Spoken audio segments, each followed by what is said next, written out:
Memorial Day 2023 at the Lawrenceburg Cemetery. And Memorial Day is not about honoring people that served in the Army or Air Force or whatever. It's about honoring those who have fallen during active service, whether that's a helicopter accident like P.D. Barnes, class of 1988, or whether it's those that died in combat. And here's some interesting local combat graves. This is Marion Hissel, I guess I'm saying it right, Todd. And he was in World War II and Korea, and he got killed in Korea. Sergeant 21st Infantry, 24th Infantry Division. And I looked up something about him one time. I believe he was originally from Clark County, and he's listed among their dead. I'm not sure how he came, why he was buried here, but imagine going through the horrors and the hell of World War II and then go to Korea. That was fairly common. And over here on the left is Alan. This is William Robert. I guess that's Seaman Second Class, S2. You can correct me if I'm wrong. United States Navy, dedicated to our beloved son, lost at sea. He was a pretty young guy too. There's graves all over the place. There's over here across the way, there's one, an 18-year-old that's killed at in Iwo Jima. And a lot of these you can just tell by the date. I've looked some of these up, but like here's a World War II, but died in 1950. So that was not a combat death. So we got a couple more. Trying to do this quickly from memory while the dog rips my arm off. Let's see what else. I know there's 2 or 3 in a row. And the crazy thing is these people probably knew each other. Yeah, here's Russell Ward, United States Marine Private. I can't read the rest of it. Looks like 6th Marine Division. I'm not sure. He died 1945, March 3rd. I looked it up, and that was Iwo Jima time. So, let's see. Here is Steve Beasley, died June 25th, 1944. Now, was he in the Philippine campaign or was he in the hedgerow country of North Africa? I don't know, but somebody could probably look that up. Tech 5, 13th Armored Regiment, 1st Armored Division, World War II. And there's a bunch of veterans. I think Woody Gash was a veteran.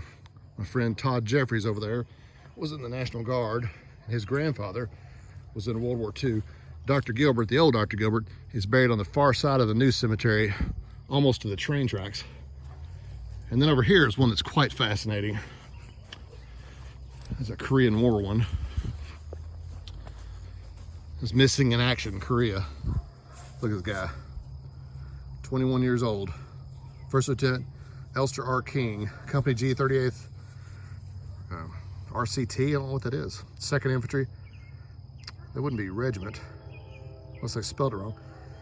Missing in action. So somewhere is his heartbroken family. Last name's King, and there's a King tombstone right there. And this may be his people. This Daniel's born in 1893, and the missing in action is born in 1923 or 1929. So this could be his dad. And there's World War I veterans, Spanish-American War, Civil War. But those are just some of the killed in actions.